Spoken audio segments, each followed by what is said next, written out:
This is, as you correctly mentioned, high on symbolism, high on optics. Remember, this is the first visit by any foreign leader to Sri Lanka after the 21st April terror attacks. That is significant, no doubt, for Sri Lanka because its economy has taken a toll in the last 50-odd days. And this is an important message being sent out by India and Sri Lanka that Sri Lanka is safe for business once again.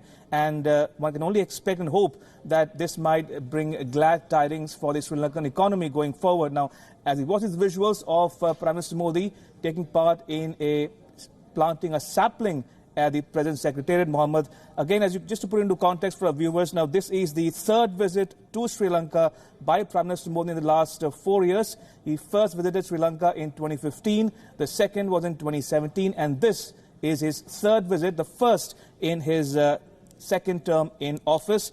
And this morning, soon after landing at the Colombo airport, Mr. Modi wrote in the visitor's book, if I can quote from excerpts from his remarks there, he says, and I quote, "I have full confidence in Sri Lanka's resilience," unquote. And that, to my mind, is a significant comment, especially in light of the terror attacks that hit Sri Lanka on the 21st of April.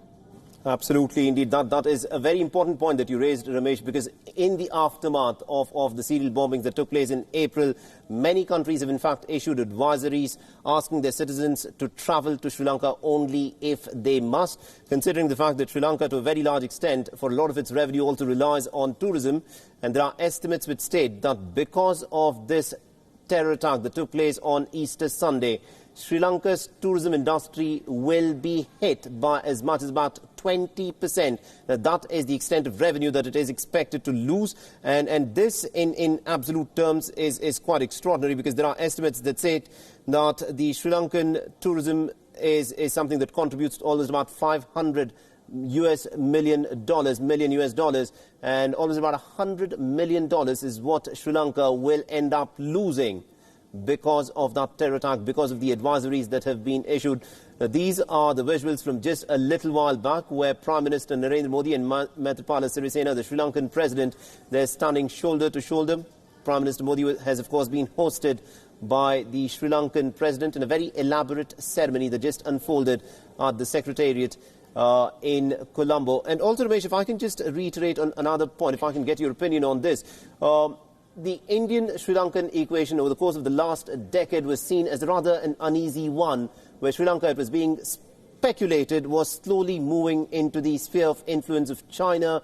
China has, of course, done this very smartly. It entered Sri Lanka by promise of aid for infrastructure, and then what followed was debt diplomacy. Now, Sri Lanka is, of course, looking towards India now to try and get out of debt that it has got into. Do you think India can play any substantial role in this?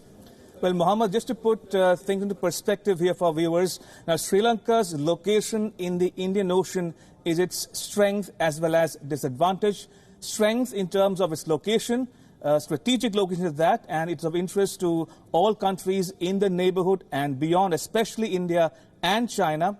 But that said, we've seen India not being able to seize the opportunity in the past. Why do I say that? Because the former president, Mahinda Rajapaksa, chose to ask India to develop the Hambantota port and the Matala airport in southern Sri Lanka. But at the time, the Indian government decided against taking up the initiative, and we know what happened afterwards.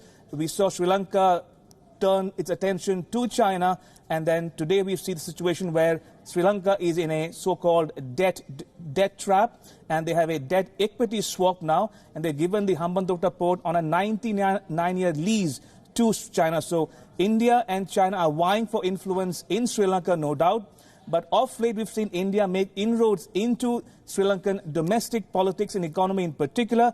And one can only hope that going forward, India and Sri Lanka can work together to bridge the mistrust that may have crept into the relationship in the last few months or years. We've seen that manifest itself in the rift between Sirisena and Ranil Wickremesinghe in particular, especially in light of the terror attacks that rocked Sri Lanka in April this year. Remember, India alerted Sri Lanka days before and weeks before the incident actually happened, but those warnings were ignored to much of the wisdom of the Sri Lankan officials, and we've seen it take a toll on the Sri Lankan bureaucracy, especially in light of the resignation or the sacking of the Defence Secretary, the Police Chief, and most recently the Intelligence Chief. So we're seeing a churning take place in Sri Lanka as we speak. Remember, the presidential polls are slated to be held later this year, and one can expect Mahinda Rajapaksa's brother, Gotabaya, to contest the elections from the opposition side, and most likely it will be Sajid Premadasa, the minister in waiting for Modi today,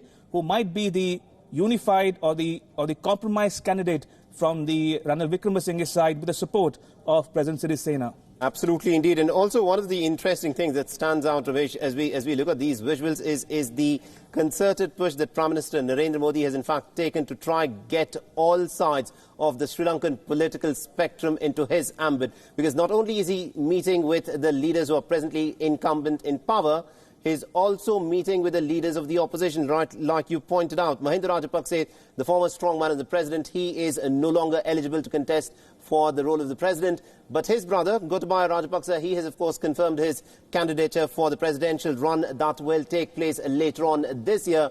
And this is something important because we have seen, both in Maldives and also in the case of Sri Lanka, depending on who is the person in charge, these countries have swayed either towards India or away from India and towards China. But this visit by the Prime Minister reiterates that irrespective of who's in power in Colombo, India would like to have a good relationship with Colombo. Indeed, you could describe it as an attempt to reset the ties between India and Sri Lanka. Now, this is part of a two-nation visit by Mr. Modi. He travelled to Maldives yesterday, and today he's in Colombo in Sri Lanka.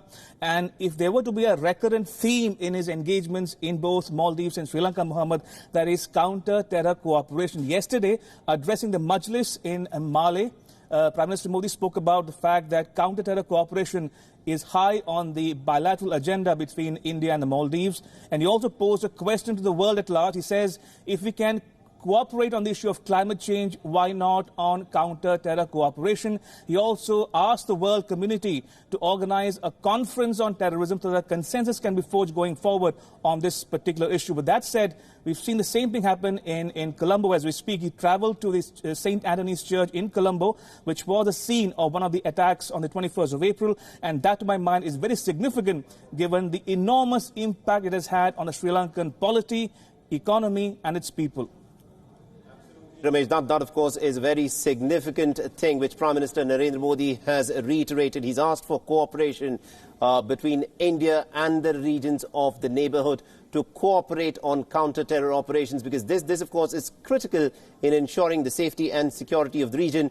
And yesterday Prime Minister Narendra Modi addressed the Majlis in Maldives, the Maldivian parliament, where he spoke about how crucial it was for the countries to in fact come together on terror.